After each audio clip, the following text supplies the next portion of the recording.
We are talking with a remarkable entrepreneur who has taken intelligent risk-taking to new heights. Danny Meyer first struck out on his own 25 years ago when he opened the critically acclaimed Union Square Cafe. He is the quintessential New York restaurateur and considered by many to be the dean of American hospitality. As CEO of Union Square Hospitality Group, Danny has created a celebrated dining dynasty that includes some of New York's most acclaimed high-end establishments. We're with him today in his latest creation in New York City. Maialino is packing them in day and night. I'm Ellen Kotick with Food Channel Pro.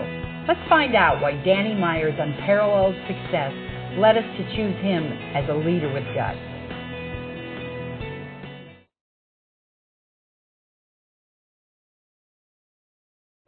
Danny, what do you see as the biggest challenge facing the restaurant industry moving forward? I think the biggest challenge is going to be finding places that you can open a restaurant that you can actually afford in terms of the real estate.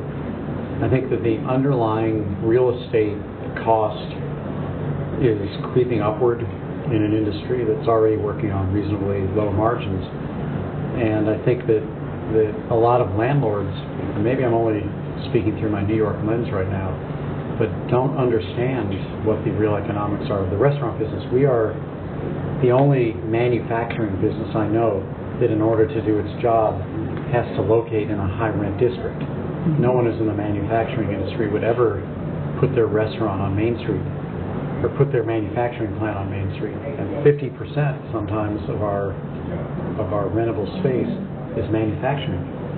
And I think that what I've noticed in the last 5 to 10 years is that real estate prices have just eaten more and more and more of the margins of the restaurant business, and something's got to give, because what will end up happening is that restaurants will be forced to either cut the quality of the ingredients they use or the quality of the leadership and management that they employ. And I don't think that it's going to serve our industry if in the end what we're really doing is working for landlords.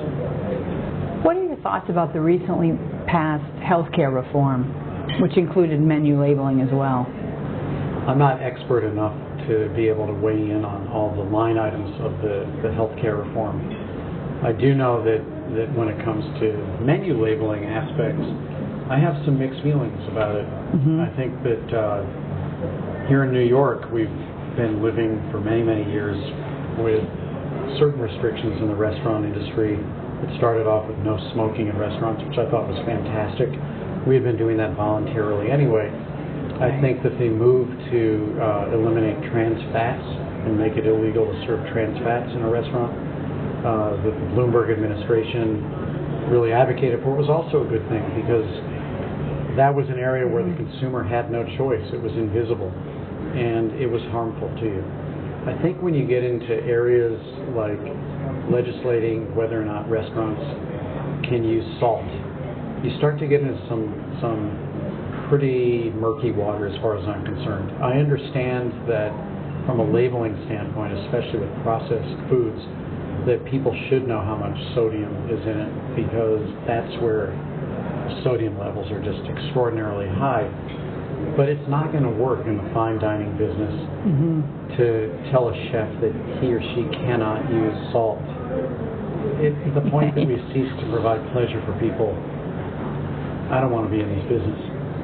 What do you see as the greatest areas of opportunity in the next decade for the food service industry? I've always felt that one of the best opportunities for the food service industry is to pretend that the word food is not there and just look at ourselves as being the service industry. And especially in an era in our country where going into the military service is not a requirement to being a citizen, I think that the service industry has so much that it can teach young people in terms of self-accountability, in terms of accountability to a team, and in terms of really believing that the best way to take care of yourself is first to take care of somebody else. And I really sometimes wish that our industry could be a necessary starting point for people, young people in their lives, almost if they had to do time in the service industry.